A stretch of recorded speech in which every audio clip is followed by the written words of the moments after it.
इस कार्यक्रम के पुण्यार्चक हैं निवेदक सकल दिगंबर जैन समाज, सतना, मध्य प्रदेश। ओम नमः सिद्धेभ्यः। ओम नमः सिद्धेभ्यः। ओम नमः सिद्धेभ्यः। ओकारं बिन्दुसंयुक्तं नित्यं ध्यायन्ति योगिनः। कामदं मोक्षदं चैव ओंकाराय नमो नमः।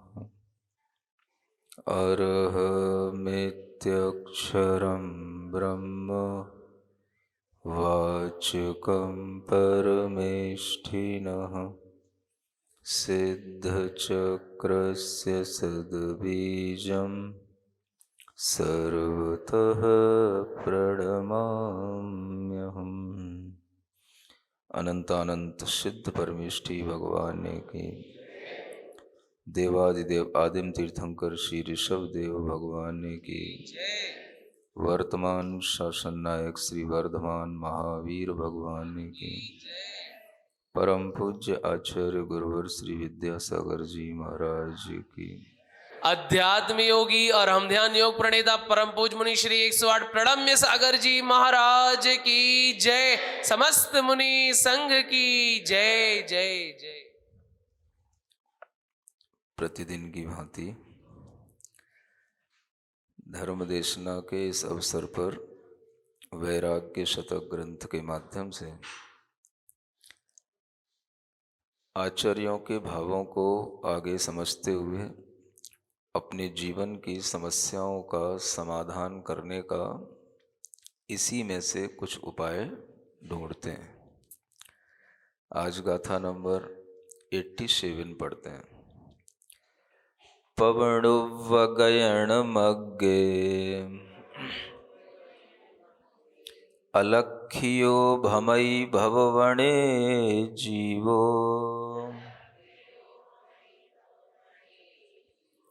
ठाणं मे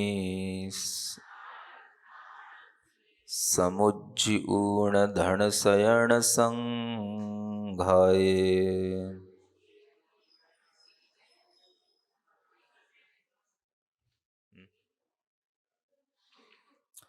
आचार्य कहते हैं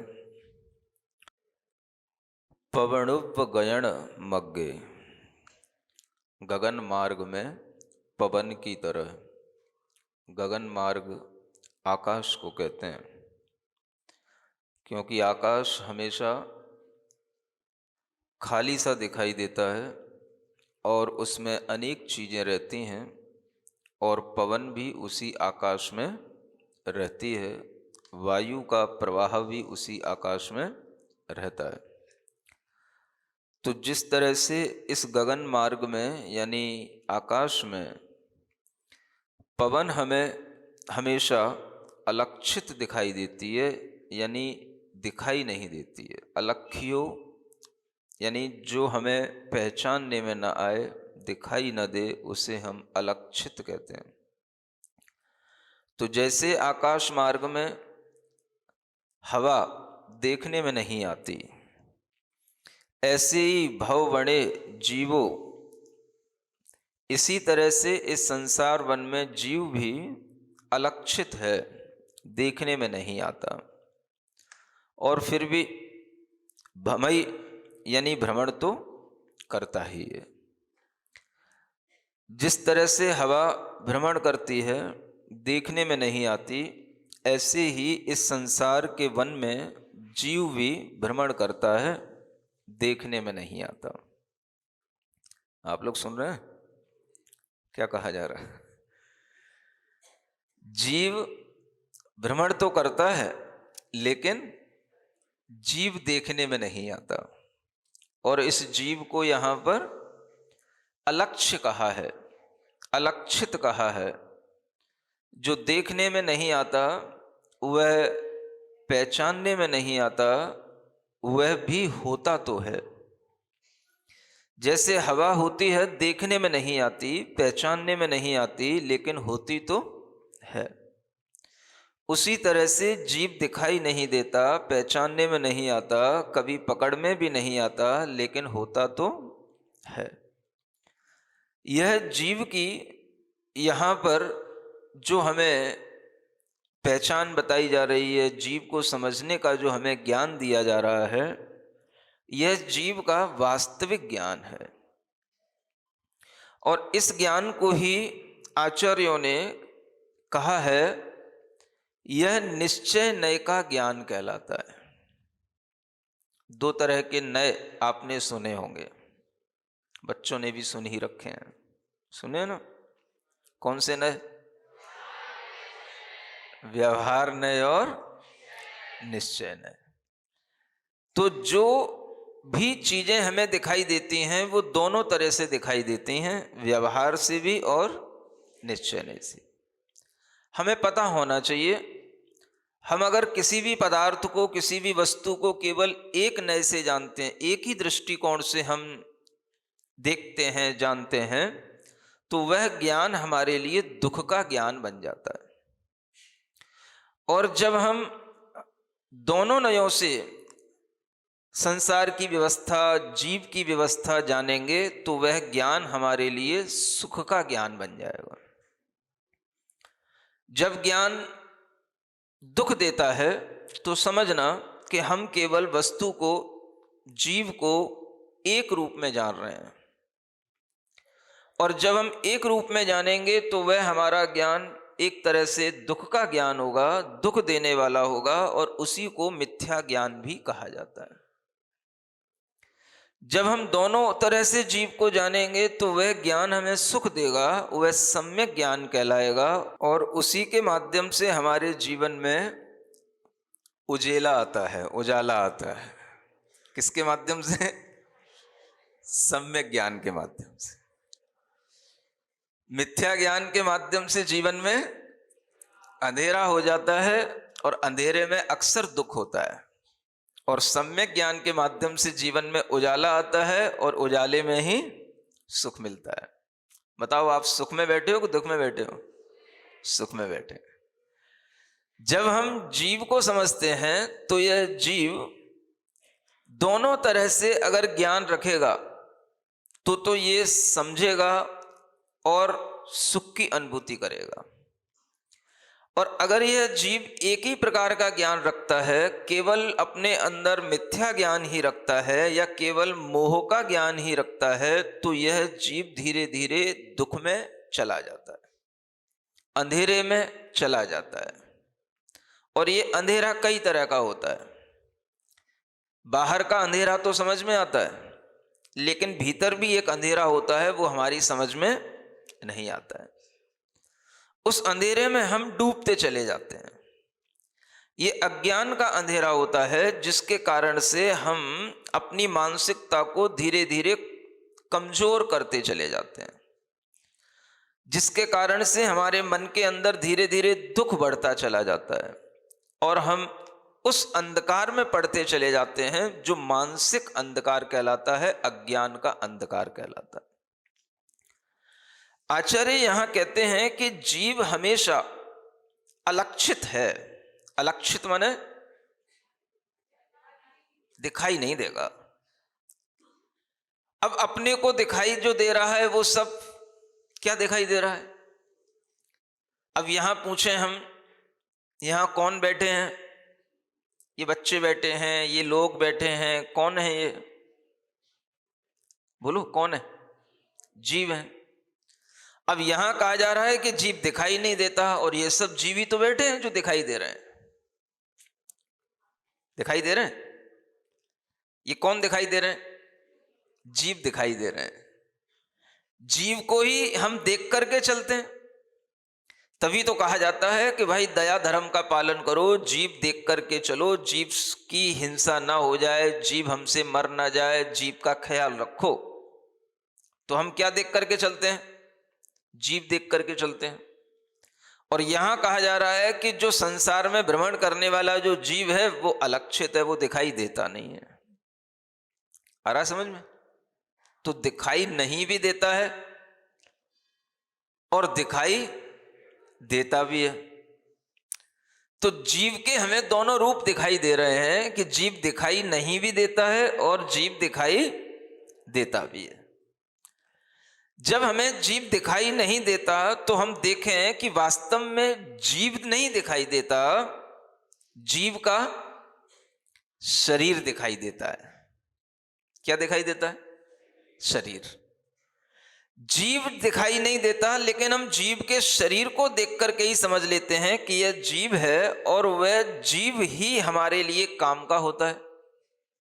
जीवों से ही हमारे रिश्ते बनते हैं। रिश्ते किससे बनते हैं? संबंध किससे बनते हैं? पति पत्नी के संबंध, पिता पुत्र के संबंध, मित्र मित्र के संबंध किससे बनते हैं? जीवों से ही बनते हैं। और जीवों से वह संबंध बनते हुए भी यहां कहा जा रहा है कि जीव हमें दिखाई नहीं देता है। और वह जीव क्या करता है? ठाण ठाणम्मी, यानी स्थान स्थान में धन सयन संघाए, धन के स्वजन के समूह में समुज्ज ऊण छोड़ छोड़ करके उन सबको भ्रमण करता रहता है। जीव का काम क्या है? भ्रमण करना। संसारी जीव की पहचान क्या है? घूमना, भ्रमण करना। जीव भ्रमण कर रहा है। आप सोचते हो कि हम भ्रमण कर रहे हैं, मनुष्य भ्रमण कर रहा है। यहां पर कहा जा रहा है कि जीव ही भ्रमण कर रहा है। मनुष्य तो उसकी एक दशा है और मनुष्य उसके लिए एक छोटा सा स्थान है। भ्रमण करने के लिए तो उसके पास में 3 लोक का बहुत बड़ा स्थान है और भ्रमण करने के लिए वह तीनों लोकों में घूमता है, तीनों लोकों में भ्रमण करता है और उसी तरह से घूमता है जैसे हवा घूमती है। हवा को कहीं से कहीं पहुंचने में कोई टाइम नहीं लगता। हवा कहीं से कहीं किसी भी समय पहुंच सकती है। ऐसे ही यह जीव एक स्थान से दूसरे स्थान में कभी भी पहुंच सकता है। इसे भ्रमण करने के लिए बहुत बड़ा लोक मिला हुआ है और उसमें यह जीव नियम से भ्रमण करता है और दिखाई नहीं देता। तो जो दिखाई नहीं देता वो जीव है और वही जीव भ्रमण कर रहा है। और जो दिखाई दे रहा है वो जीव नहीं है, वो मनुष्य हो सकता है, वो कीड़ा हो सकता है, वो त्रियंच गति का जीव हो सकता है जो दिखाई दे रहा है। तो जीव जब हमें दिखाई देता है तो वह एक स्थान है उसका, उस स्थान पर हमें दिखाई देता है, लेकिन वह उस स्थान पर थोड़े दिन के लिए रहने आया, फिर वह स्थान छोड़ देगा, दूसरे स्थान पर पहुंच जाएगा। ऐसे करके वह ठाणम ठाणम्मी माने स्थान स्थान पर सब जगह उसे जाना होता है, सब जगह उसे भ्रमण करना होता है। किसको? कौन के जीव को? दूसरे जीव को। किस जीव की बात कही जा रही है? जो अपन जीव हैं उन सभी जीवों की बात कही जा रही है। हर जीव स्थान स्थान पे घूमता है। अब आप अगर इस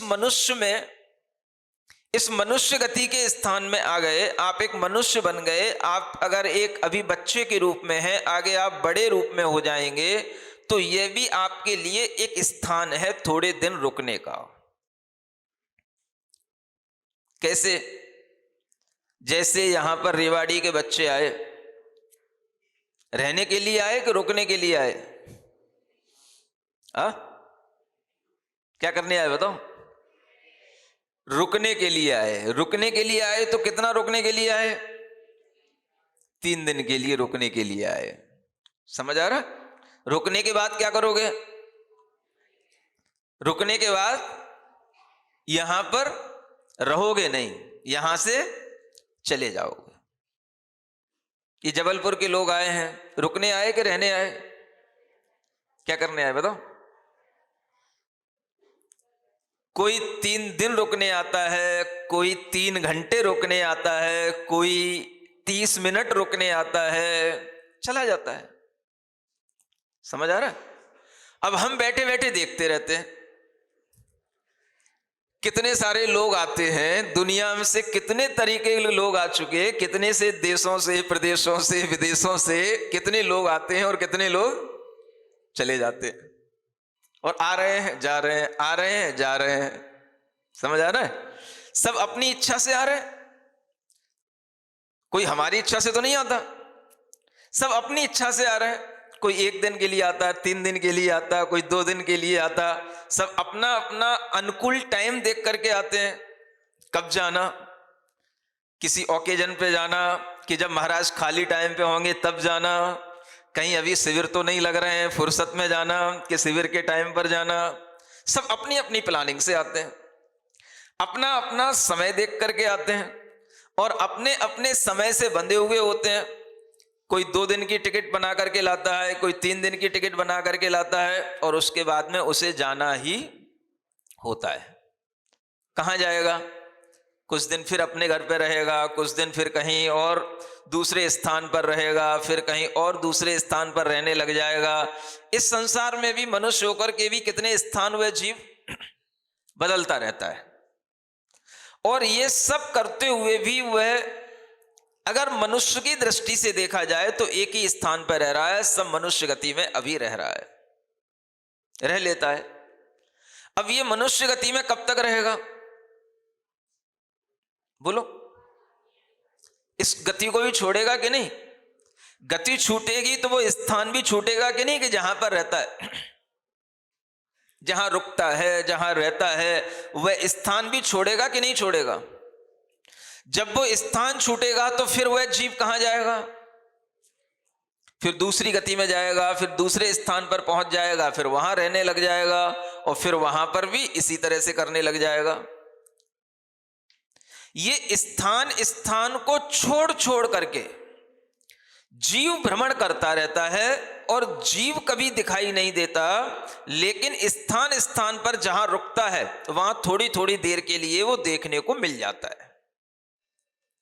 अब यहां इतने सारे जीव बैठे हैं, ये इतने सारे जीव देखने को मिल रहे हैं।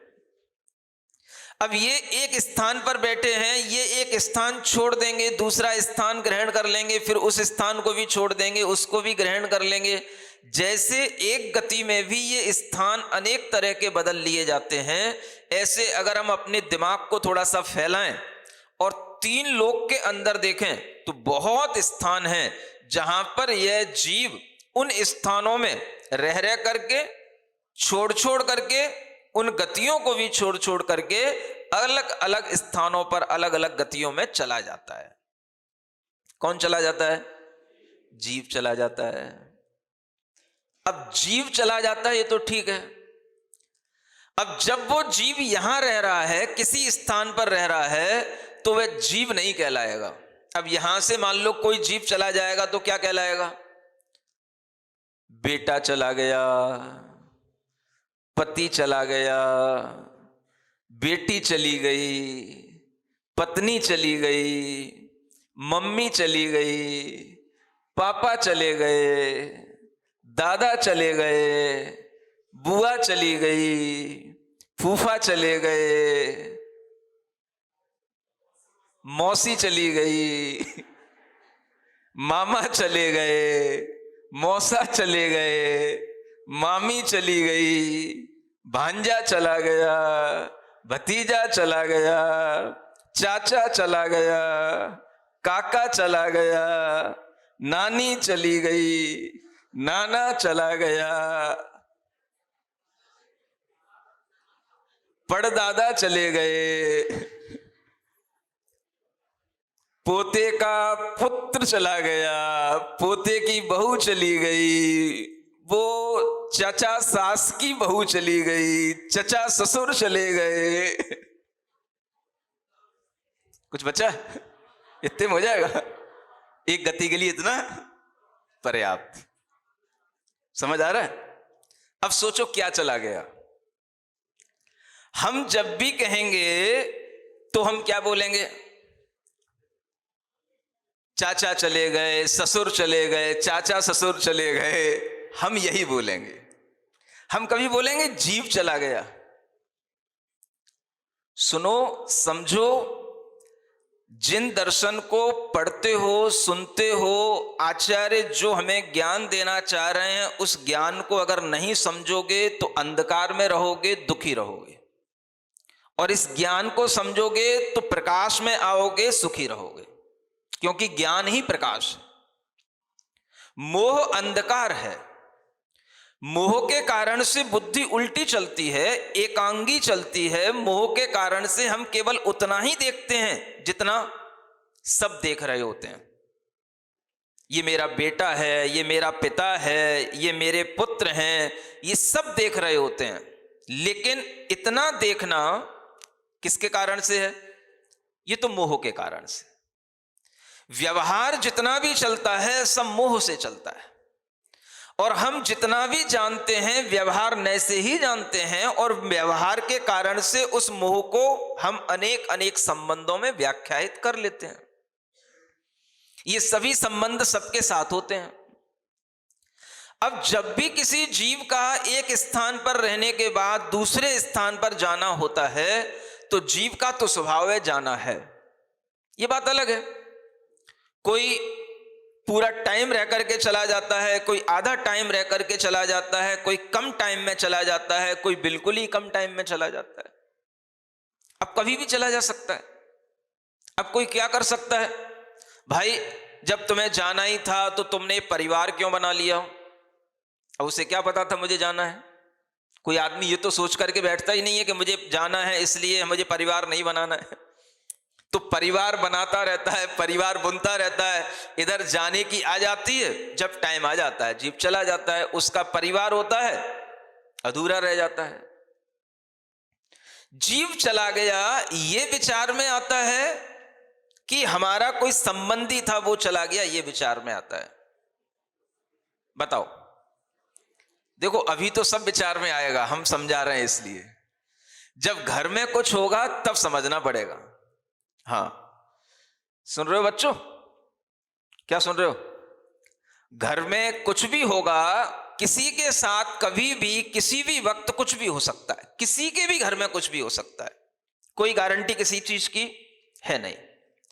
अगर कुछ होता है और होने से हमें दुख मिलता है, तो उस दुख को दूर करने का अगर कोई तरीका है तो क्या है? ये ज्ञान है जो हमें यहां दिया जा रहा है। मैं हमेशा इन ज्ञानों में सुख ढूंढता हूं। सुन रहे हो? इस वैराग्य शतक में ज्ञान नहीं ढूंढ रहा हूं, ये मैं पहले भी कह चुका हूं, इसमें कोई ज्ञान है ही नहीं। इस ग्रंथ में, इस ग्रंथ में ज्ञान नहीं है। इस ग्रंथ में क्या है? समझदारी है, सुख की बातें हैं। अगर तुम्हें सुख समझना है, सुख से रहना है, तो इस चीज को समझो।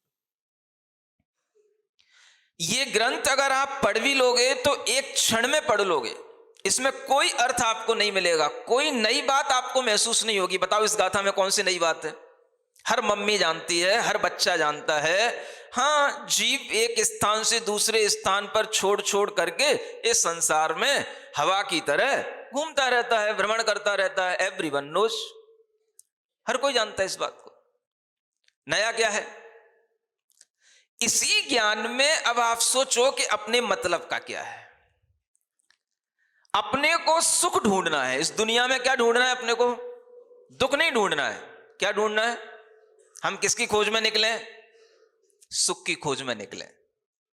जो पढ़ें उसमें से सुख ढूंढें, जो सुने उसमें से सुख ढूंढें, जो हम करें उसमें भी सुख ढूंढें। और अगर सुख नहीं मिलते हुए भी हमें कुछ मिल रहा है तो क्या मिल जाए? मान लो दुख मिल जाए, और हम ढूंढने निकले थे सुख और हमें मिल रहा है दुख, तो उस समय पर भी हमें विचार करना पड़ेगा कि इस दुख में भी कोई सुख है कि नहीं। इतनी गहरी समझ अगर अपने अंदर होगी तो ये जीवन अच्छे से जी पाएंगे, नहीं तो रोते रोते आए हो, रोते रोते ही जाओगे। सुन लो अच्छे ढंग से। जो दुख भी मिल जाए तो उसमें भी हमें सोचना है कि भाई इसमें भी कोई सुख की बात हो सकती है। इतनी अगर अपने अंदर पॉजिटिविटी होगी तो ये जिनवाणी अपने काम में आएगी। अन्यथा आपके लिए अभी तो सुनने में अच्छा लग रहा है, अगर कोई घर में खुदा ना खास्ता कुछ हो गया, कुछ गमी हो गई, कुछ कमी हो गई, तो आपका दुख इतना भी बढ़ सकता है कि यहां उपदेश सुनना भी भूल जाओ। क्या सुन रहे हो? आना ही नहीं हमें सुनने के लिए, बैठना ही नहीं हमें सुनने के लिए। अगर कहीं सुनना भी हो रहा हो, सुनाया भी जा रहा हो, तो रास्ता काट के निकल जाना, क्योंकि हमें दुख है।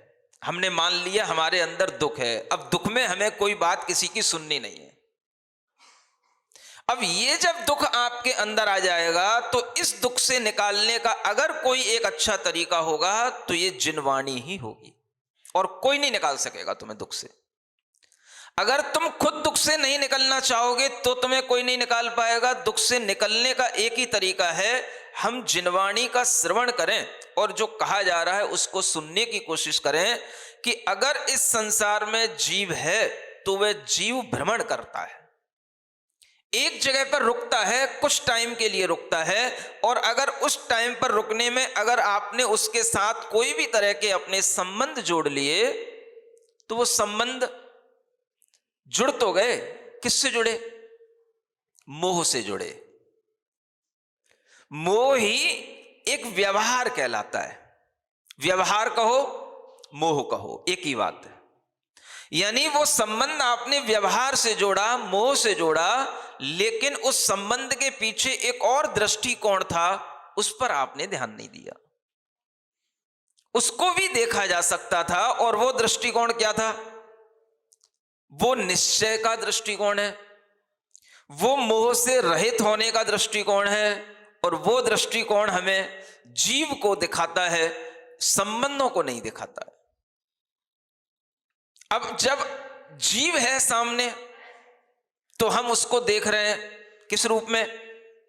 ये मेरी मम्मी है, ये मेरे चाचा हैं, ये मेरे नाना हैं, ये मेरे पिता हैं, ये मेरे पुत्र हैं। हम इस संबंधों के रूप में देख रहे हैं। जब ये जीव चला गया तो क्या हुआ? संबंध टूट गया, मोह टूट गया। अब मोह टूट गया तो आपको उस मोह के कारण से अभी भी दुख हो सकता है। क्यों होगा? क्योंकि आपका जो संबंध था वो संबंध छूट गया, जो मोह था उस मोह की पूर्ति नहीं हुई, और आपके लिए अब जो दुख होगा वह दुख अब आपके लिए गहरा होता चला जा सकता है, और उस दुख से आप दुखी भी हो सकते हो। अब इस दुख से दूर होने का उपाय क्या?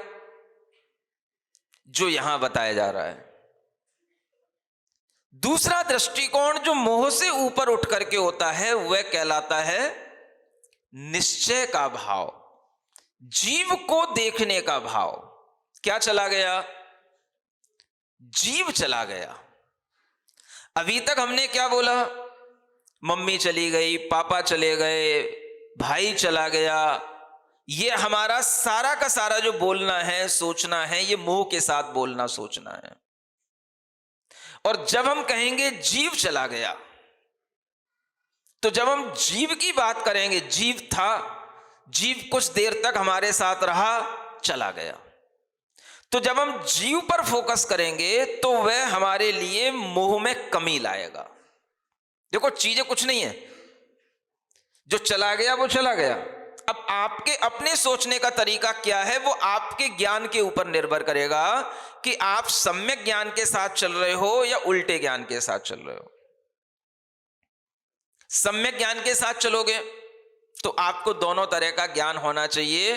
जीव आता है, मोह के कारण से उससे संबंध बनते हैं, ये व्यवहार है, ये जीव का व्यवहारिक स्वरूप है जो हर गति में देखने को मिलता है। जीव अपनी उम्र पूरी करके या उम्र से पहले भी जा सकता है, चला गया, मोह के कारण से संबंध ते छूट गए।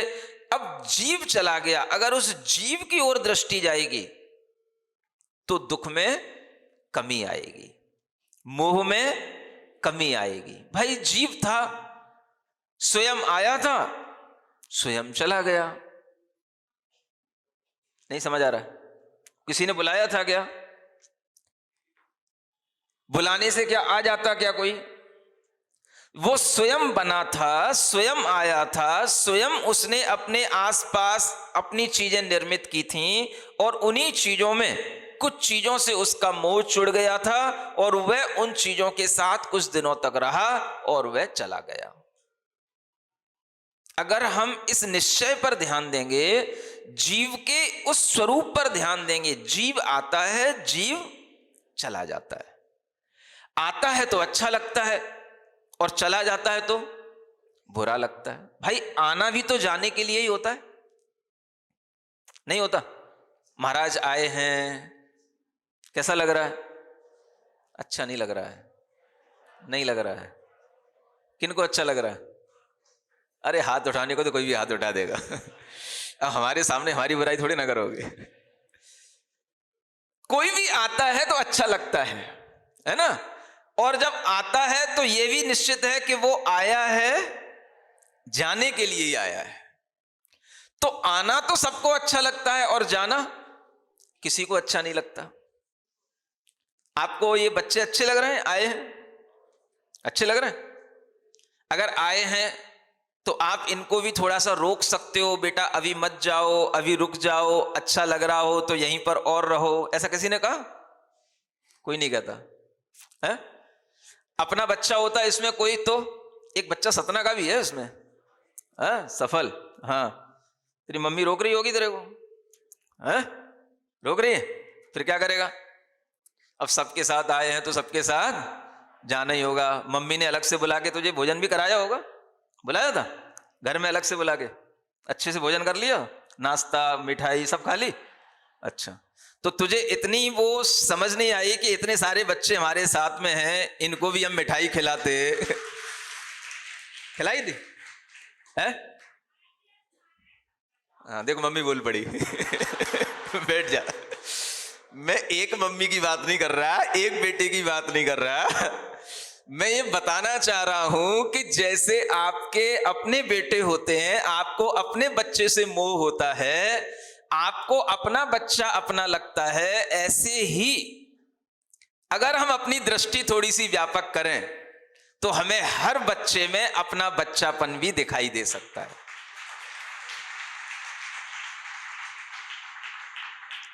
हर बेटे में अपनापन दिखाई दे सकता है। आखिर सोचने की बात है, आखिर ये दिमाग क्या काम करता है? अपना बेटा भी दूर रह रहा है और जो बेटे हैं वो भी दूर रह रहे हैं। हमने एक से अपनापन बना रखा और बाकी के हमारे नहीं है। एक को तो हमने बुला लिया, एक को हमने खिला लिया, एक को हमने लाड़ कर लिया, और बाकी के? अगर मन में प्रेम हो, अगर सब बच्चों में अपनापन हो, तो हर व्यक्ति के अंदर ये भाव आ सकता है, हर बच्चा मेरा है, हर बच्चा अपना है, हर बच्चे से अपनापन हर किसी का हो सकता है। आप एक एक बच्चे को अपने घर पर भी बुला करके खिला सकते हो, और अगर आपके अंदर अपनापन हो तो हम जैसे अपने बच्चे के लिए अच्छी अच्छी चीजें पहुंचाते हैं, भेजते हैं, खिलाते हैं, ऐसे इन बच्चों के लिए भी आज हमारी तरफ से भोजन इन बच्चों का। 1 महीने के लिए हमारी तरफ से बच्चे भोजन करेंगे। आखिर जिन बच्चों को हम जीवन भर अपने पास रखते हैं, वो बच्चे अगर जीवन भर हमारे पास नहीं भी हैं और हम अगर समर्थ हैं, तो हम अगर एक की जगह पर 20 बच्चों का, 40 बच्चों का, 50 बच्चों का अगर हम भोजन एक साथ उन्हें करें, कराएं, दें, तो क्या होगा? जन्म जन्मांतरों में और इसी जन्म में अगर आपने कभी किन्हीं के लिए इस तरह के अपने प्रेम भाव से उन्हें पाला है, पोसा है, तो आपके प्रेम में कभी भी इतनी कमी नहीं आएगी कि दूसरे आपको छोड़ करके जाएं और आपको उनके अभाव में रोना पड़े। ये पुण्य किससे मिलता है? ये आपस में प्रेम भाव से मिलता है। अपना बच्चा कभी अगर असमय में छोड़ के चला जाता है तो कितना दुख होता है। और वो दुख क्यों होता है? क्योंकि हमने अपने बच्चों की तरह दूसरे बच्चों का पालन पोषण नहीं किया। इसलिए जो लोग अपने बच्चों की तरह दूसरों के लिए भी देते हैं, करते हैं, उनके लिए अपने परिवार के सुख मिलते हैं, अपने बच्चों के सुख मिलते हैं। और कभी कभी आपको देखने को मिलता होगा ऐसे भी घर होते हैं जहां पर बच्चे कुछ उम्र के बाद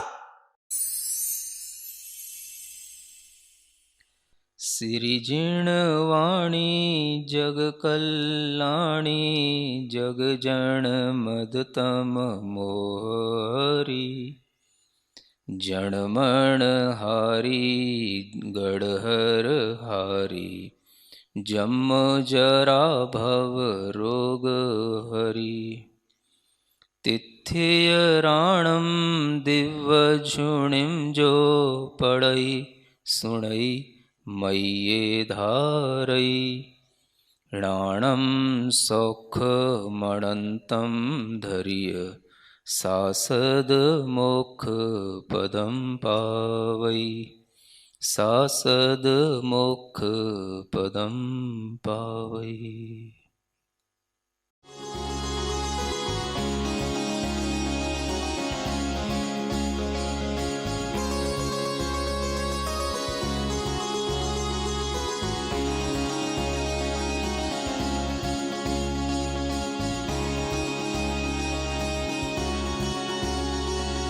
इस कार्यक्रम के पुण्यार्चक हैं निवेदक सकल दिगंबर जैन समाज, सतना, मध्य प्रदेश।